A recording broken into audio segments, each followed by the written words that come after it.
What did you think of Coach O's response to Marshall opting out? Yeah, it's pretty tough to wake up after a tough loss on the road in the SEC, and that's kind of the news you get on Sunday morning. Good they did have that conversation to be able to talk about the decision and talk about maybe what went into that. And obviously, we're not going to know what that conversation was, but just my takeaway, it felt like he was caught off by it, caught by surprise a little bit, because I think Coach O is transparent. I think we know that, so he didn't say, this is something that we've been talking about for the last week or so, or potentially this could happen. He said, I found out on Sunday morning.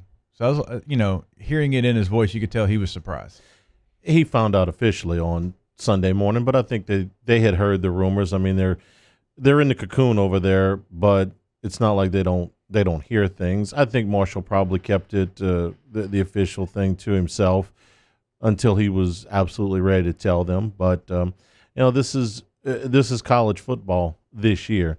The question is this going to be college football every year moving forward?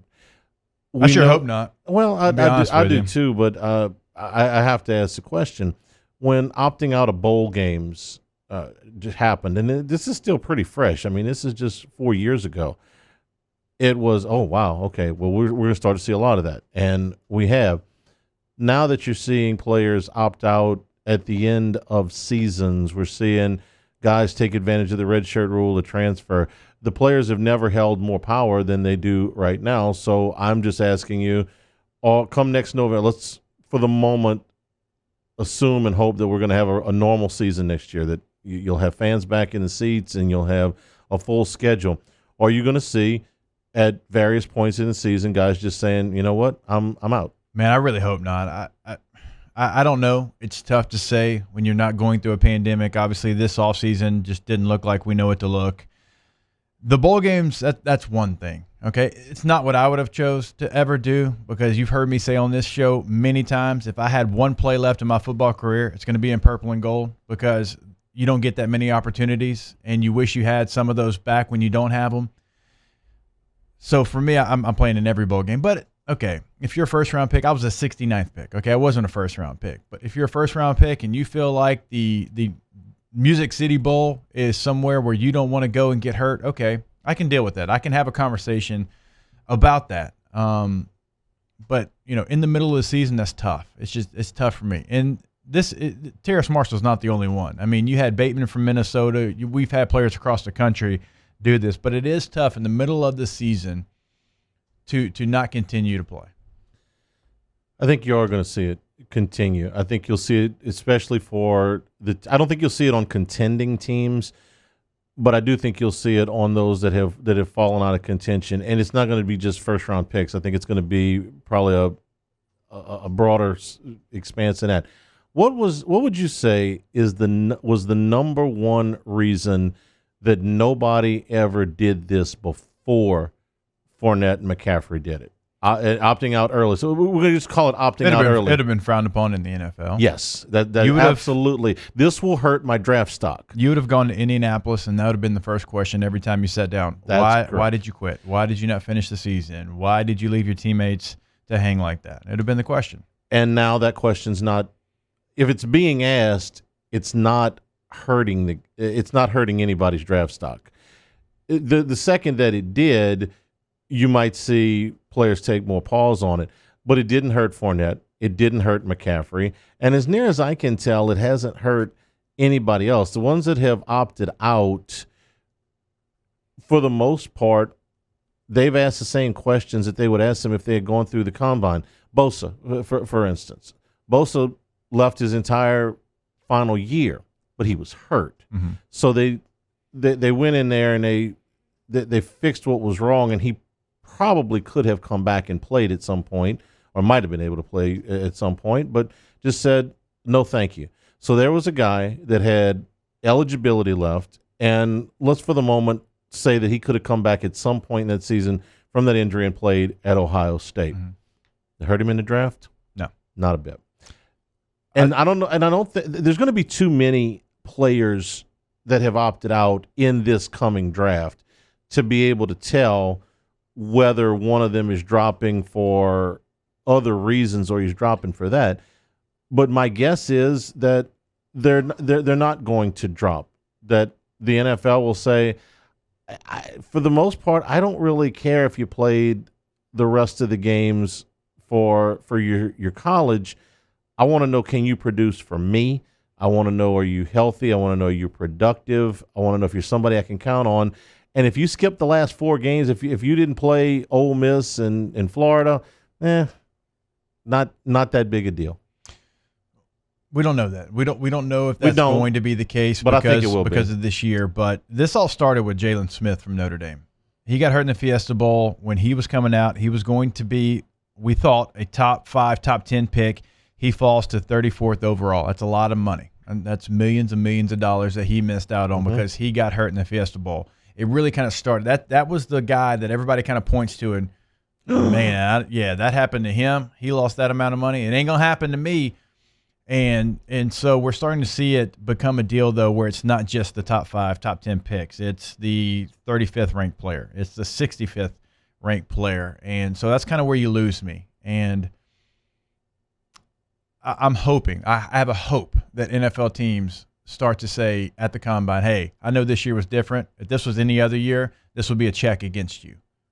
And again, I understand what's on the line. But finishing the season and sitting at a bowl game, I think that's completely different. It was suggested when Jadeveon Clowney was coming out that he skip his entire junior season. He would have, by all accounts, still been the number 1 pick in the draft. So are we going to see, starting next year, dominant sophomores? I mean, guys that are absolutely guaranteed of a high draft pick opt out of their entire junior season? Very well could. I mean, we've seen guys try to do it. Guy right down the street, it will be a first-round pick, a high first-round pick, Derek Stingley, whether he plays a junior season or not. Now, I don't know how much that's going to hurt him from a playing standpoint. You're a big stickler that you can't just sit out a year of playing football and not have it affect you in some way, and I agree. But he would have that option if he wanted it. This was suggested to Clowney, what was that, 8-9 years ago, whatever it was. He didn't take it, but that conversation never completely went away because Trevor Lawrence heard it after the national championship game. Before we got into COVID, it was, well, what's Trevor Lawrence doing going back to school? He should go play. They wanted to go play in the XFL. Go play in the XFL for a few months and then get drafted by the NFL. I think if you see all of the players that skip this entire season, if they go through and there's not too many hitches, in other words, they all get drafted pretty much where they expected to get drafted, and they all perform at the level, I'm not saying every single one of them, but for the most part, let's say Jamar Chase is the 6th pick in the draft, and he goes out next year and he has a rookie season where he catches 70 balls for 1,000 yards and 8 touchdowns. And go, okay, that's about what we expect. Everything. Then you start to see guys that are saying, well, he missed his whole junior year, didn't affect him.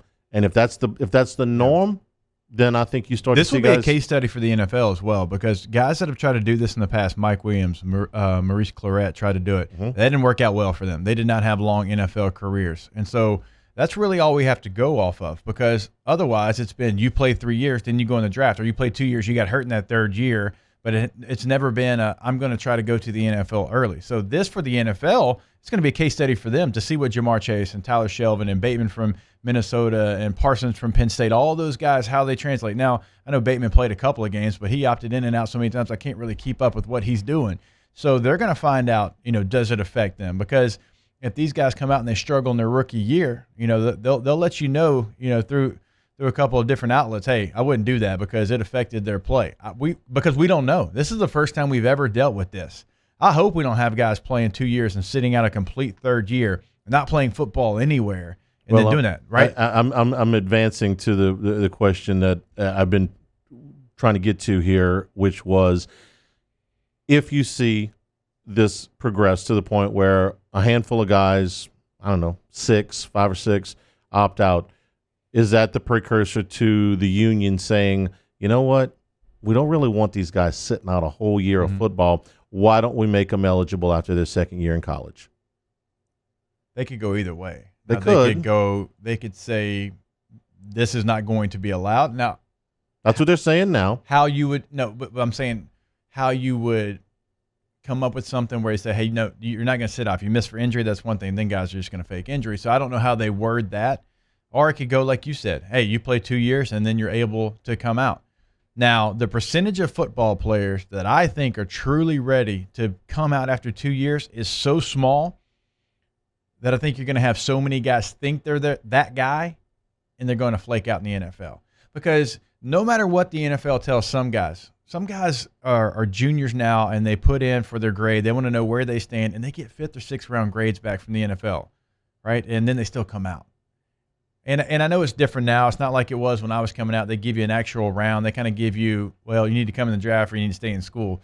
But so many guys get to stay in school, and they're like, they don't know what they're talking about. I'll go to Indy and I'll impress. I'll go, to my pro day and I'll impress. So I don't know which way the NFLPA takes this. I don't have a lot of faith in them either. I said in the first hour, I don't have a lot of faith in the NFL. I don't have a lot of faith in the NFLPA either. They could go either way. They could try to make it where kids come and play until they're juniors, or they could say, you know what, we don't want guys sitting out a full year because of the injury effect of this, and it's 2 years.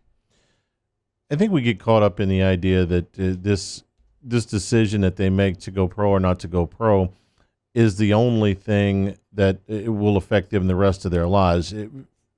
That if they don't get it all on that first contract, that they'll never get it. And we lose sight of the fact of what's happening today. Okay, see, Terrace Marshall gets paid today. He doesn't get paid in January. He doesn't get paid in April. He doesn't get paid next August. He gets paid today. He doesn't have to go to class today. He can go to a fancy facility, although I don't know how much fancy it could be than the one they have over there, but the agent puts it today, the immediacy of it. And for other guys that aren't, as highly rated as him or Chase, it's still, I don't have to go to English class. I'm going to get paid today. Well, that's attractive to me. No, it's not. I'm not getting paid today life-changing money, but I'm getting paid. Right now I don't have, I don't have any money. Tomorrow I'll have $50,000. Well, would you be better off if you stuck around and you moved up in the draft? Maybe, but there's no guarantee you're going to do that. I say this all the time. I used to say this all the time with the baseball draft. Guys turn down $100,000, $200,000, and now we've even got guys turning down $1 million. Do you know how hard that is to do? Because people would say all the time, players would say all the time, "Oh, they got to meet my number, or I'm going to college. I got to meet my number. I'm going to college," and some of them do, but most of them, when that guy calls you on the phone and said, "Mr. Hester, imagine you were 18 years old and you got no money and your parents are, middle class, whatever, but they got to work for their money. You're not ridiculously wealthy." Mm-hmm. And they say, "I will give you $250,000 today into your account right now." It's a powerful, powerful thing. No, it's not enough money to live the rest of your life, but it's but it's $250,000. You say, "Oh, why would you just take $250,000?" Well, $250,000, you're talking to a kid who's got, $450 in his checking account, okay? And you say, oh, $250,000, it's a powerful, and he doesn't have to go to class. And he can, go on about his training, and that's his full-time job. That's where you get them. That money, that immediacy. What's the difference between, November the 30th and January the 15th? I asked that question the first time, hey, if I were Marshall, I'd stick around another week, because going up and putting up a good tape against Surtain might actually move the needle. Yeah. They were playing Missouri. I would say no. But you're playing against another you got the opportunity this Saturday to go up against another number one pick. That might move you up 2, 4, 6 spots in the draft. That's $2, $4, $6 million potentially. I'd stick around another week. But they got to make their own choices, and it's the immediacy of it is a big, big factor, in my opinion. Yeah, the timing of it is something that makes this case unique because it is with games left in the season. It is a couple of weeks after, he had a players-only meeting. And, again, I'll reiterate, Terrace Marshall is one of the best young men you will ever meet. So this decision to me is surprising. I understand why he makes it. Again, he's in a position that none of us here in this room have ever been in, right? And Paul, did you have a chance to go pro? It was in golf, right? It was in golf. Pro, but I mean, this is a true first-round guy. And, it's, again, you could say, well, he saw the writing on the wall with the quarterback play, the offensive line play, 2 freshmen, but he had 10 catches last week. And so the timing of it for this case, it makes it the head-scratcher just because I'd really like to have that conversation with him. I don't think getting money like right now, just knowing Terrace, I don't think that motivated him. Like getting money today. Like I don't think that motivated him because there's no difference in today and 3 weeks from now. Because he's not going to play in the bowl game. I understand that. And I understand $250,000 is a lot of money. He's going to make a lot more than that in the NFL. I just use that for some of the baseball players. Right. It's going to be way more for him, sure. Right. But, what's the difference? So I would love to sit down and have that conversation. Hey, let's talk about this decision. Why now? Why did you decide to do this? Which it, again, sounded like it caught Coach O a little off guard.